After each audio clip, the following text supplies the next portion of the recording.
number of specific standing orders, small insertions were made, or proposed to be made to give effect to the hybrid nature of the sit-ins. So in standing order number 6.1, this speaks to the clerk of Parliament recording the presence of individuals and decisions and so on.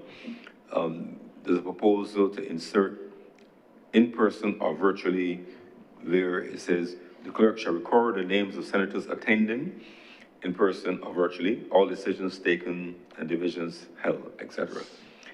In terms of a quorum, standing order 7.1, which sets the quorum for the Senate, and the proposed amendment is that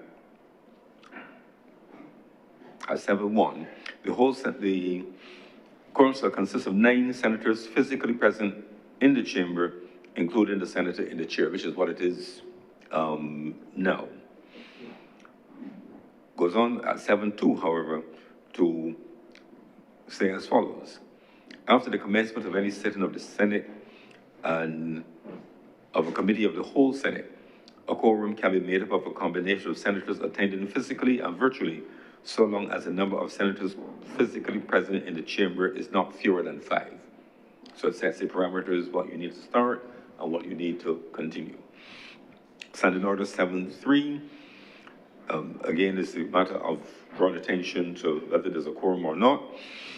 And if any senator draws attention to the president or to the chairman in committee of the whole Senate to the fact that a quorum is not present, the president or chairman, as the case may be, shall direct the senators to be summoned, including invitations sent electronically as in such form as deemed appropriate by the clerk, as if for a division. And that's to take care of very physically here. And there may not be a quorum or there a decision is to be made, the bell will be rung. So basically having a mechanism that if that is done physically, there's electronic means to alert individuals who may not be at their microphone and camera at that moment that there is a pending matter. Standing order number 8, days and hours of sit-ins, and we're basically inserting hybrid proceedings, where the Senate shall meet in hybrid proceedings on such days and times, etc., etc. Petitions and papers, standing order 13.1. Again, it inserts into the matter of papers, where papers are presented by a minister or parliamentary secretary, and it says either present in the chamber or virtually. So it's essentially adding the virtual component to what already exists in the standing orders as physical. So these are not new standing orders, just looking to see there for clarity. There's a need to ensure that as it's a hybrid meeting, the standing orders reflect most scenarios. And in the standing orders, standing order number 17, the manner of asking and answering questions, and this clarity is given. The standing order says, for the purposes of these standing orders, rise in his place shall mean, and it gives 2 situations here as amendments. A, in relation to a senator physically present, that is present in the chamber, rising in his place to which he has been assigned. And B, in relation to a senator attending virtually, raise their hand virtually as is acknowledged by the president or senator in the chamber, using the raise hand feature, of course, in the platform. Rules of debate, standing order number 31.2. Again, about being seen if 2 or more senators rise or raise their hands virtually at the same time, etc., etc., the president shall call upon who first catches his eye. And goes on then to insert present virtually or physically in all of the relevant areas in 31.2. Standing order number 8, an insertion. No senator attending virtually will be recognized by the president or speaker in the chair unless he can be both seen and heard by the president or senator presiding. So that you need to be seen in order to be heard. Standing order number 9. A senator must address and conduct himself with the same decorum as if he were in the chamber. And you know there is decorum for how we dress ourselves here. Standing order number 10. A senator moving a motion or speaking a reply must be physically present in the chamber. Standing order number 32. Right of reply. And this inserts basically in the existing standing order that speaks about the move of a motion or reply after all of the senators, etc., and it inserts physically or virtually in the appropriate places there to make it a truly hybrid situation. Interruptions, standing order number 33. No senator shall interrupt another senator except by raising on a point of order because raising on a point of order is physically, you're here, inserting as an amendment, or by showing his or her hand, whereupon the senator speaking shall resume his seat, etc., etc., etc. So the way that we take the points of order and other accepted points of interruption. At which point, of course, the president and so on shall do what our chairman shall do what they need to do. Standing order number 37, rules for members not speaking. A senator present, virtually or physically in the Senate during the debate, shall have his microphone on mute, shall have video on the virtual background supplied by Parliament. So if you're not in your place,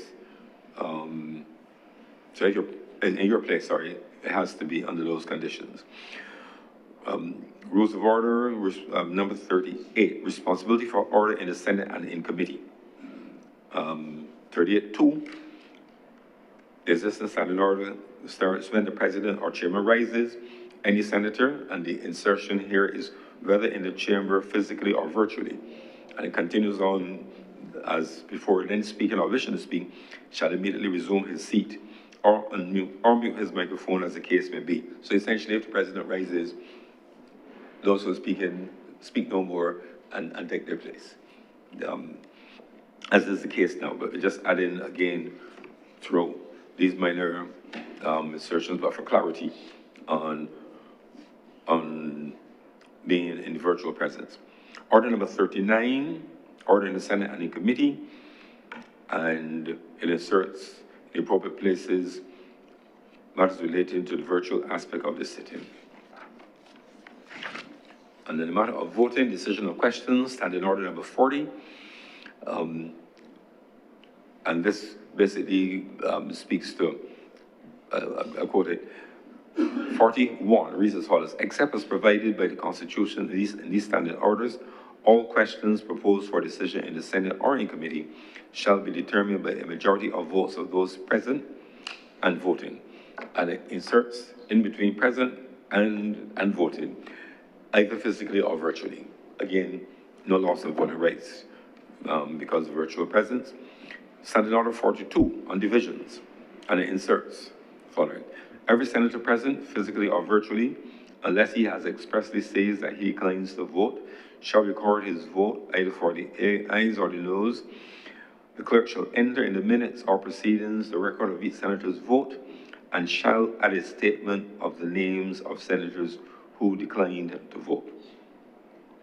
And that is the proposed insertion. So physically or virtually, you need to record a vote or a recorded that you haven't voted. So those were the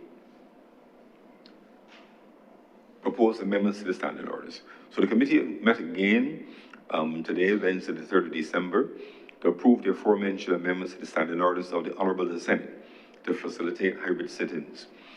On the motion of Senator Honorable Lisa Cummings, seconded by Senator Kevin Boyce, the amendments were approved.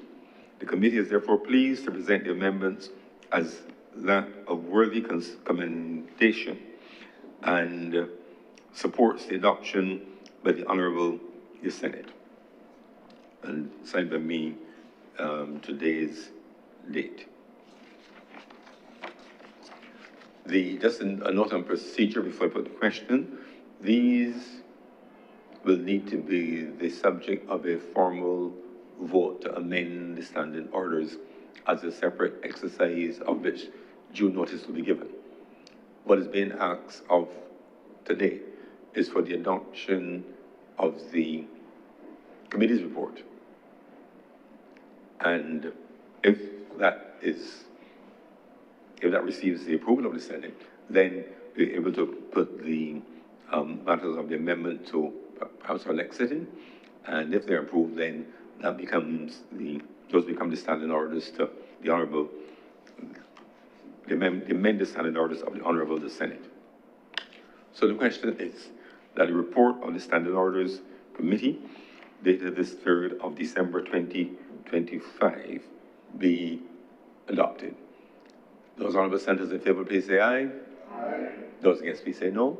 The thanks the ayes have it. This report is therefore adopted by the Honorable the Senate.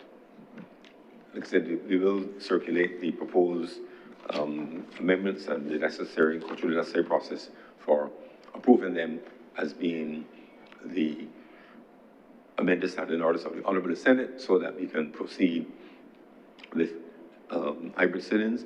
I can tell you that the not having that hasn't so much been felt in how the Senate itself is operated, but because there's so many joint select and joint standing committees, it has been a challenge where the committees have used or wanted to use hybrid formats, but whereas the standing orders of the House had facilitated that, the standing orders of the Senate had not explicitly facilitated, and some senators felt that they were not in a position to participate in a manner not having the blessing of the standing orders of this particular chamber. So therefore, rectifying this matter will certainly enable a lot more flexibility and fluidity in the operation of the numerous committees which now involve members of both houses.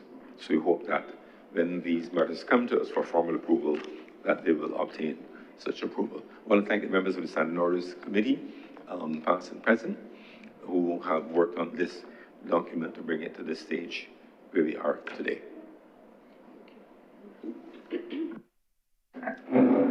Thank you very much, Mr. President. That brings us to the end of government business for today, and I beg to move that this sitting of the Senate be adjourned sine die. The question is that the Honorable Senate will now adjourn sine die. Will those honorable senators in favor please say aye? Aye. Those against please say no. Methinks the ayes have it. The Senate adjourn sine die.